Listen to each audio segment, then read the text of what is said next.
The trouble with you, the trouble with you, you don't do what your heart wants to. You never. My name's James Patterson. People call me J Pats. And I'm Ben. People call me B-Rock. Living Knox. We're here in Chinatown at our studio on Christie Street in Manhattan. The trouble with you, that's the trouble with you. The song we're talking about today is Trouble. Yeah, Trouble featuring Abso Facto. Gonna break it down a little bit and show you how he made a vocal And the sample. and the sample.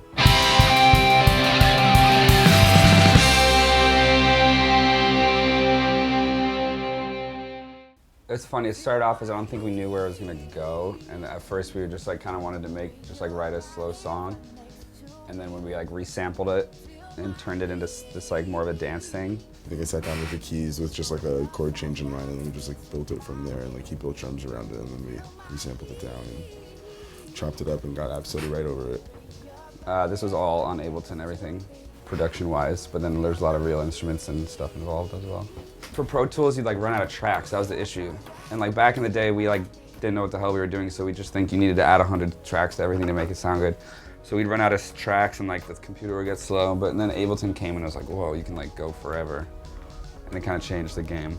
When we went in with Abso, when we met him, we didn't really know anything about him. We had just heard a couple of his songs. And I actually heard more of his production and didn't hear much of his singing. And the second he started singing, I heard that he had this like really cool inflections in his voice, where like he has this really cool vibrato and like kind of this really delicate voice, which is what made me think that we should do something really slow, because it's like can kind of show off his voice. So we wrote this sample, like J-Pat played these keys. So there's like the chords, kind of like.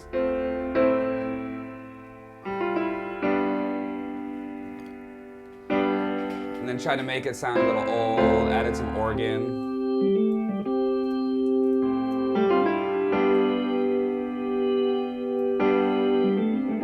I don't know what style you'd even call this. What? What would you even call this style?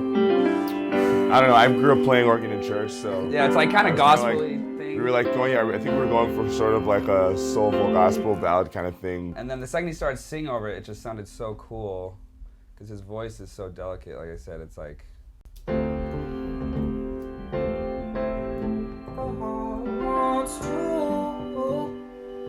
never listen to it, no, no. You never listen to it, no, no. Like he has those little details in his voice are so rad. It's like. No, no. I can't even do it. Oh, you never listen to it, no, no. And then so we basically just had that loop, like if you can see in the session, it goes for literally 7 minutes. And then we had him do these things, which are like these stacky kind of, which is like, this is what the song opens with, and it's like kind of one of the main parts.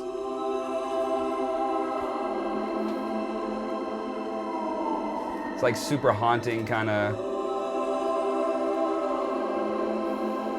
The lyrics are really sad. It's kind of like a sad dance song. And it's like, so I like that it has this like kind of haunting thing, and that's why we tried to do all this kind of like mysterious stuff, but sometimes it gets too wishy-washy, so it's kind of you have to find the balance before it gets too like trancey or like ambient, and it still is tight enough to like, that's why I kind of tried to keep the drums so tight and simple, because everything else feels so kind of loose. You never listen to it, no, no. That's the trouble with you. What we did is we bounced down the music part of that, like the bass and the piano, and then we bounced down his vocal separately and throw him into a new session and sped it up. I think we did everything, yeah, +4. So we went up 4 half steps. And this is what the sample sounds like, just the music. Kind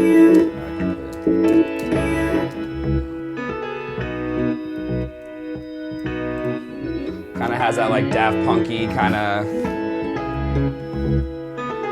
And the second we heard that, we're like, okay, the sample works, like that's good. So far, so good.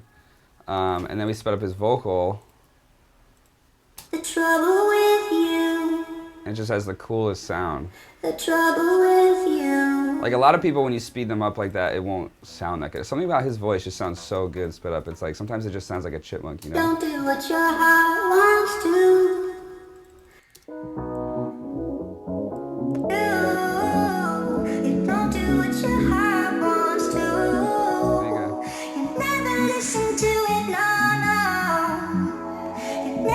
listen to it, no, no. Like where his voice kind of cracks and stuff, it just sounds so, it sounds like so human, but so not human. Never listen to it, no, no. It was just kind of one of those eureka moments for sure when we made this song, because we like had no idea what was gonna happen, and then like an hour into it, like, whoa, this is really cool. To it, no, no. That's the trouble with you. The trouble with you. A lot of these people like look at these instructional videos and stuff like, oh, like how to make a Skrillex bass or whatever. It's like we never look at those things, and we never have, and we kind of have our own formula of doing everything in our own way that we created, which is kind of what gives us our own sound, I think, and that's how you get your own sound, is by, you know, I mean, technically probably the way we did that, I'm sure there was some kid that would be like, oh, well, actually, if you did this on Ableton, it would be way better, and the processing, you know, it's like, but we don't even, I mean, we're like kind of just throw stuff at the wall. You can even see this is our session for our single, and there's like, we don't even label the freaking tracks. It's like we kind of just like go, and that's why Ableton's so great, is because you can really work fast and just like throw stuff, and it just feels like you're really creating. When you get to a point in your career where you trust your ear enough, like the best stuff happens quick, and you're not sitting on it forever, which we used to do for sure.